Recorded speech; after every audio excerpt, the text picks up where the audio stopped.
السلام علیکم محترم ناظرین، بسم اللہ الرحمن الرحیم۔ شروع اللہ کے نام سے جو بڑا مہربان نہایت کرم کرنے والا ہے۔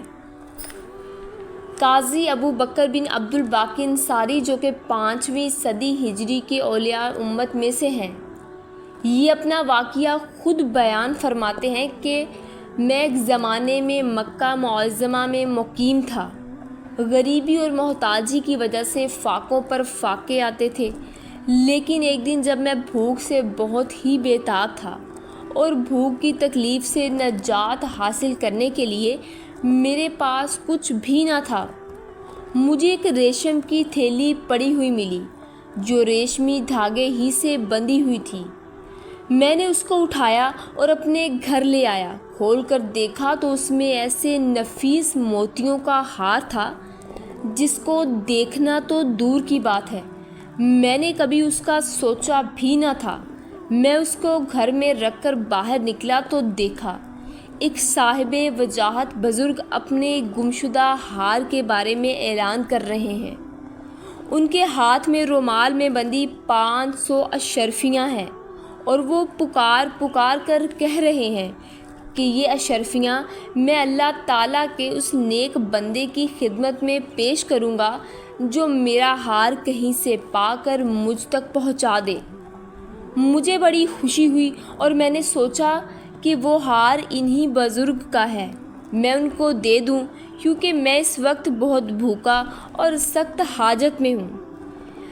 یہ اشرفیاں اس سے لے لیتا ہوں، سبھی ضرورتیں اس سے پوری کر لیتا ہوں۔ چنانچہ میں نے ان سے کہا، آپ ذرا میرے ساتھ آئیے۔ وہ میرے ساتھ میرے گھر آئے۔ پھر میرے پوچھنے پر انہوں نے اپنی گمشدہ تھیلی اور اس کے تسمہ کے خاص علامات بتائی اور بتایا کہ ہار میں کتنے موتی ہیں اور ان موتیوں میں کیا خاص نشانات ہیں۔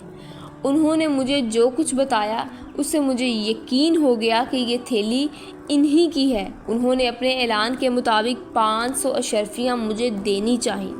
میرے دل نے کہا کہ میرا ان سے لینا ٹھیک نہیں، چنانچہ میں نے عرض کیا کہ آپ کی چیز اور آپ کی امانت تھی، میرا فرض تھا کہ میں آپ کو پہنچاؤں۔ اللہ تعالیٰ نے میرے لیے اس فرض کی ادائیگی آسان فرما دی، میرے لیے یہی کافی ہے، میں اس کا کوئی بدلہ نہیں لینا چاہتا۔ انہوں نے ضد کی، لیکن میرا ضمیر قبول کرنے پر آمادہ نہیں ہوا اور اپنی سخت بھوک اور حاجت مندی کے باوجود بھی میں نے ان کی اشرفیوں کو ٹھکرا دیا اور قبول نہ کیا۔ باقی اللہ تعالیٰ کی قدرت کا تماشا دیکھیے۔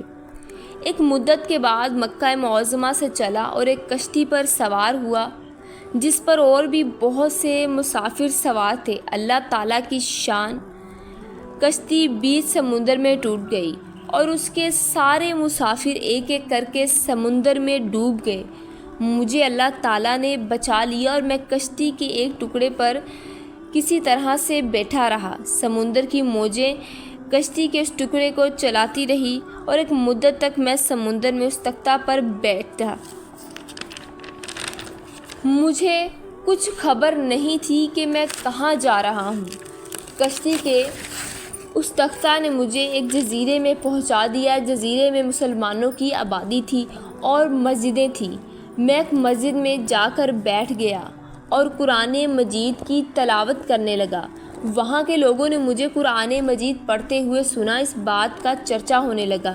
جزیرے کے باشندے ایک ایک کر کے میرے پاس آئے اور سب نے مجھ سے استجاہ کی کہ ہم کو بھی قرآن پاک سکھائیے۔ میں ان کو قرآن مجید پڑھانے اور سکھانے لگا۔ جزیرے والوں نے میرا بڑا اکرام کیا، مجھے بڑی عزت دی۔ ایک دن اسی مسجد میں مجھے نہایت خوش خط لکھے قرآن مجید کے کچھ اوراق ملے۔ وہاں کے لوگ جب میرے پاس اوراق دیکھے تو انہوں نے کہا، معلوم ہوتا ہے کہ آپ لکھنا بھی جانتے ہیں۔ میں نے کہا کہ ہاں، اللہ تعالیٰ نے مجھے یہ چیز بھی نصیب فرمائی ہے اور میں خطاط بھی ہوں۔ انہوں نے کہا کہ آپ ہم کو لکھنا بھی سکھا دیجیے۔ چنانچہ جوان اور نوعمر بچے خطاط سیکھنے کے لیے میرے پاس آنے لگے اور میرا اور زیادہ اکرام ہونے لگا اور ہدایہ اور تحائف سے انہوں نے مجھے مالا مال کر دیا۔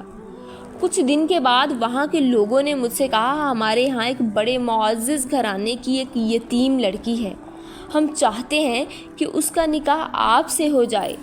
میں نے شروع میں عرض کیا لیکن انہوں نے اصرار کیا، یہاں تک کہ میں تیار ہو گیا اور بالآخر نکاح بھی ہو گیا۔ جب نکاح کے بعد وہ لڑکی میرے پاس پہنچائی گئی تو میری نگاہ اس کے گلے کی طرف گئی۔ میں نے دیکھا کہ اس کے گلے میں نہایت پیش قیمت موتیوں کا وہی ہار ہے جو مکہ معظمہ میں مجھے پڑا ہوا ملا تھا، اور میں نے وہ اس کے مالک کے حوالے کر دیا تھا۔ میں حیرت کے ساتھ اس ہار کو دیکھنے لگا۔ میری یہ حرکت میری بیوی کو بڑی نامناسب لگی۔ نئی بیوی کو دیکھنے اور اس کی طرف متوجہ ہونے کے بجائے اس کے گلے میں پڑے ہوئے ہار کو دیکھ رہا ہوں۔ آخر میں نے بتایا کہ ہار کو اس لیے دیکھ رہا ہوں کہ بالآخر ایسا ہی بلکہ گویا یہی ہار تھا جو میں نے مکہ معظمہ میں پایا اور پھر اس کے مالک کو واپس کر دیا۔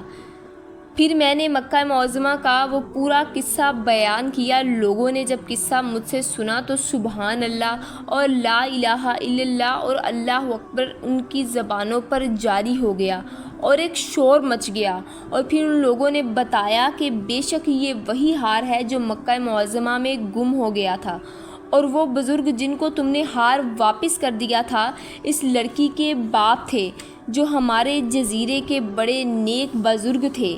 ان کا کچھ عرصہ پہلے ہی انتقال ہوا ہے۔